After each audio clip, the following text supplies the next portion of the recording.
Okay, how to beat Warden. So we're going to be using Geo-Traveler for the majority of the fight. This is mostly because I like throwing rocks at things, and it's funny. As you can see here, his artifacts are fine. They're rolled decently, I suppose. There's no set effect. I don't really care. Anyways, we're going to be using Amber for the double pyro bonus. That is a flat 25% attack bonus. We're going to be using Noelle because I think she's funny and you might want to bring a shield. And we're also going to be bringing Xiangling for the supplemental damage that she provides and some minor clear advantages. As you can see, her artifacts rolled very well. But that's pretty much it. Yeah. Anyways, let's get into the fight. Alright, so we got Warden here. This is a 3-phase fight, so you might want to be careful. We're just going to throw rocks at him. So here, when he pops up out of the thing, you can just dodge to the side, smack, do a whole bunch of other stuff that you want to do. Doesn't really matter. Has this big AoE, you can just move out of the way. It's really, really well telegraphed.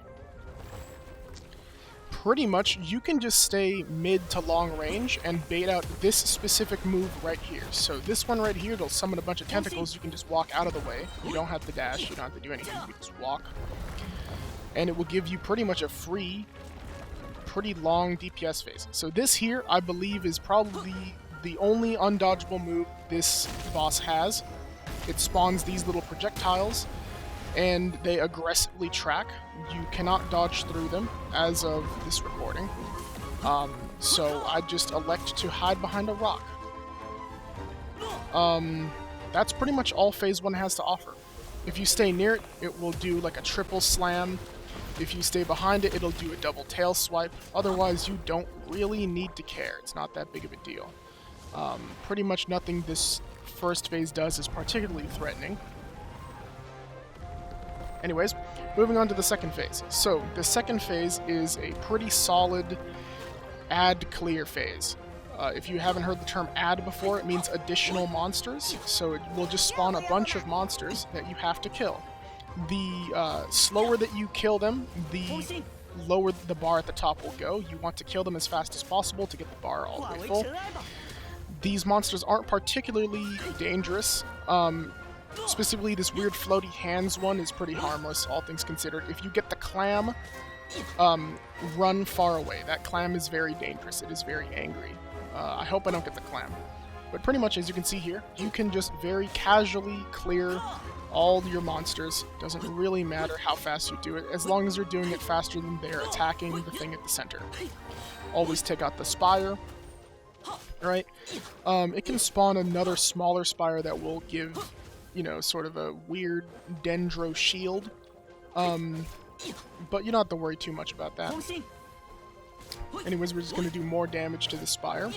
Kill some more adds. You can go ahead and take this time to refill your energy as well. This is a nice break from the boss fight. But yeah, just casually clear. Use whoever you want. It really doesn't matter. This is the smaller spire I was talking about.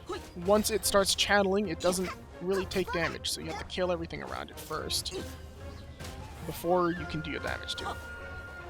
But yeah, that's the second phase. Alright, so moving on to the third phase. Immediately, look to the right. Orient yourself to these two dots right here on the floor. Okay, I just walked over them.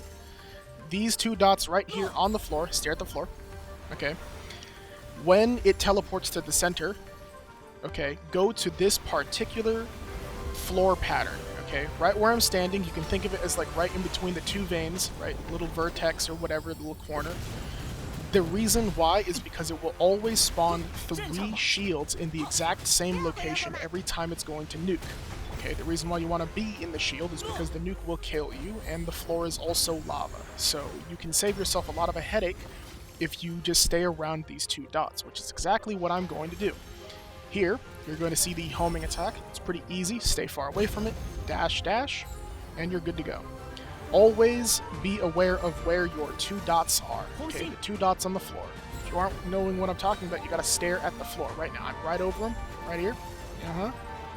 And then you go right here to this corner, and you stand right here.